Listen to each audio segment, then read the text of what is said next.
فائدہ دولت۔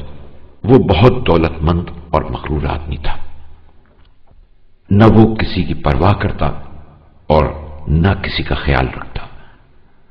اس کے لیے بہترین آواز صرف سکون کے کھنکنے کی آواز تھی۔ وہ سارا دن کام کرتا، راتوں کو دیر تک جاگتا، بستر پر کروٹیں بدلتا ہوا یہی سوچتا رہتا کہ کل کون سا کام کس طرح انجام دیا جائے تاکہ رقم زیادہ سے زیادہ ہاتھ آئے۔ وہ خواب میں بھی سونے اور چاندی کے ڈھیر دیکھتا۔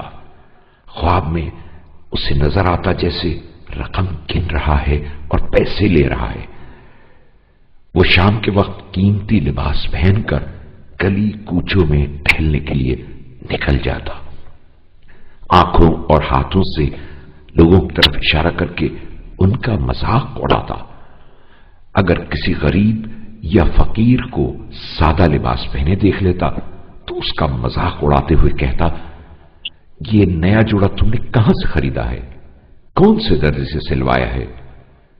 کیا تم میرے لیے بھی ایسا ہی خوبصورت لباس سلوا دو گے؟ دعوتوں میں اور دوسری تقریبات میں بھی اس کی کوشش ہوتی کہ لوگ اسی کے مال و دولت کی بات کریں۔ وہ کمزور اور غریب لوگوں کی نقلیں اتارتا اور ان کی غیبت کرتا۔ اسے حضرت محمد صلی اللہ علیہ وآلہ وسلم کا مذاق اڑانے کا بھی بہت شوق تھا۔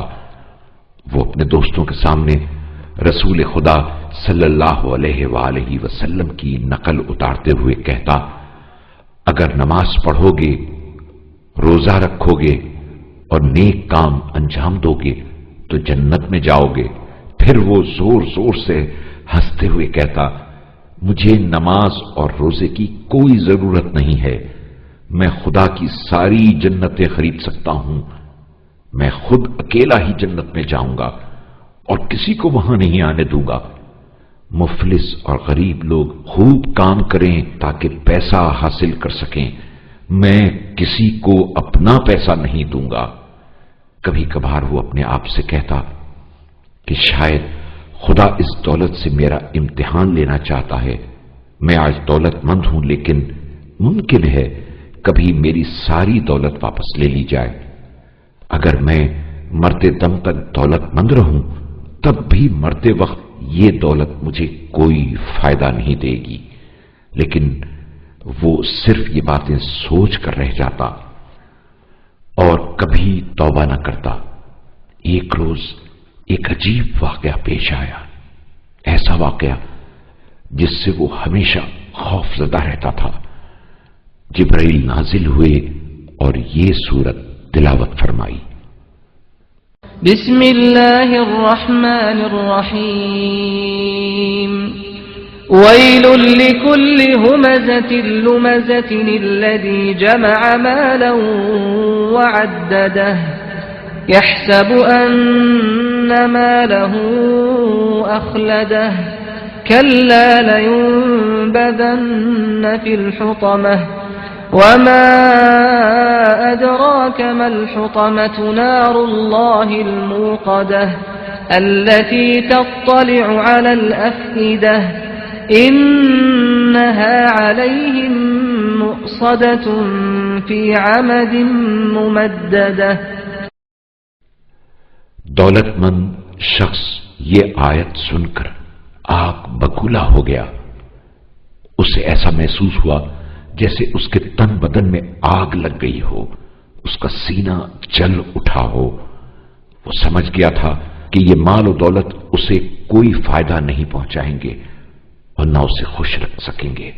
مال و دولت اس وقت کام کے ہیں جب اس میں فقیروں اور غریبوں کا حصہ بھی شامل ہو۔